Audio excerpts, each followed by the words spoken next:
Hey, good morning. I'm going to do a quick demo of the BHI's DSP called the NEDSP1901-KBD. This is basically a noise canceling DSP that you can install on certain radios. I don't believe it supports all radio types, but this particular one happens to be Kenwood TS50. That does not come with a DSP, so I've decided to uh, try this out and see if I could make the receiver a little bit quieter. And I'm going to do a quick demo.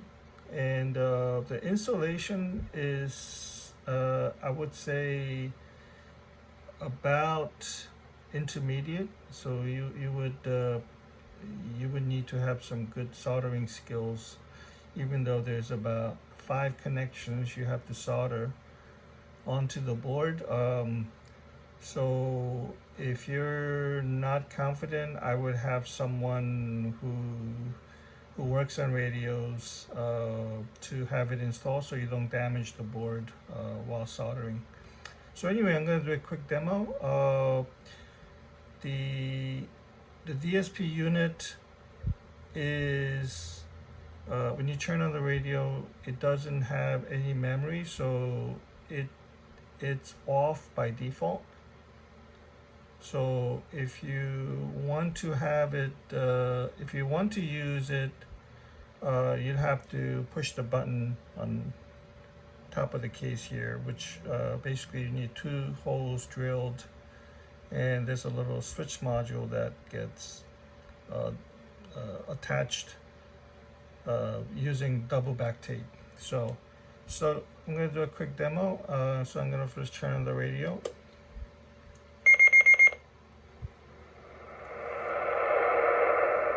Okay, first I'm going to try to find some station.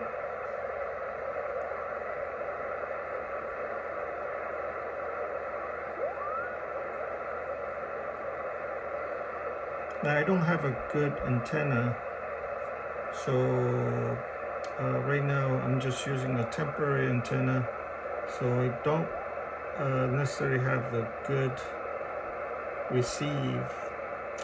Forget about transmit. I don't believe it's going to be resonant, so but let me see if I can find the station.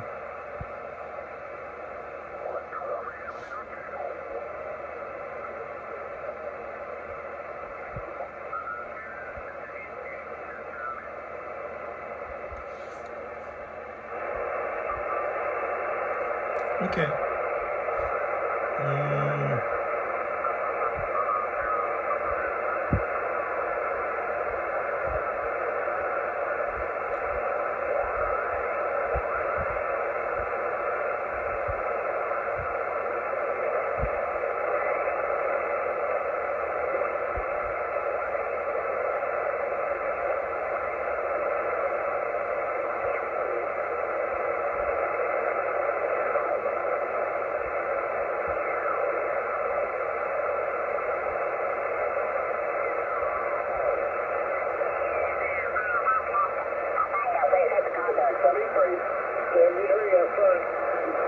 Okay, so this one will probably do. So notice all the background noise. Now once I turn it on, you're going to see most of it disappear.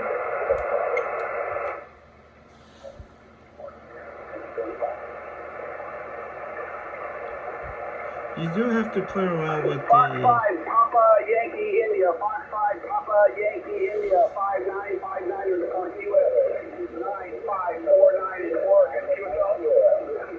Okay, so now that's the DSP turned on. Now I'm going to turn it off to notice the difference with it off. Now that's how the radio sounds without the DSP turned on or activated. And once you activate it,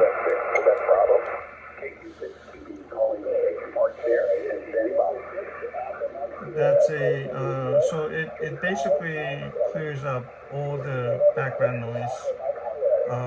You can adjust the level of DSP strength. Obviously, that would require you to select different levels. So it's basically it's either 1 through 4 or 1 through 8.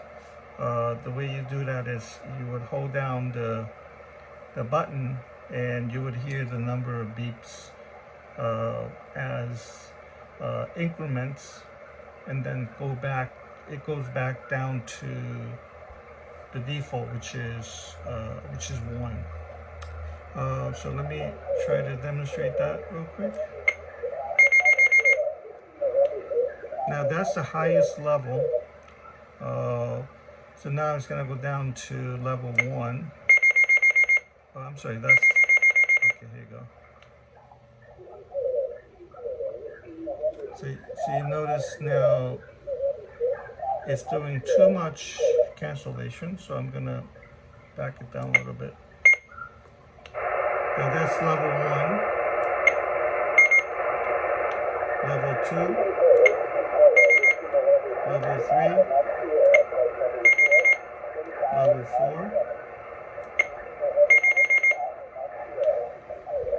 Now, typically I just leave it at level 5 because I think that's a good trade-off between amount of noise that I want canceled versus the dB level or the receive strength. Because if you raise it too much, then your dB might go down much more than a low level. So it's a good compromise between the two. So anyway, if you're interested in this, you can check out their website. The company is based out of UK, and you can buy this from US distributors such as DX Engineering or Gigaparts or Ham Radio Outlet. So if you're interested, check it out. But I would definitely encourage you to take a look at the installation instruction for your particular radio type. The other type of radio that you can install this is on Yaesu FT817 or the ICOM 706, which in terms of level of difficulty for the installation, they're pretty much, I would say, about the same.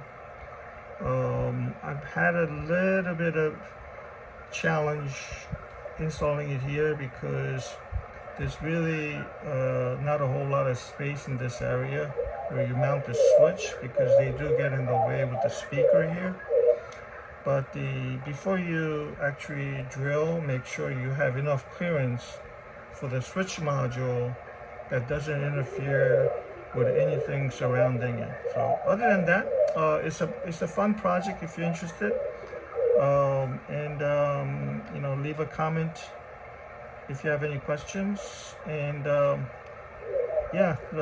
so hope you have a good day, and I'll catch you on the air. This is KC2ZXL 73.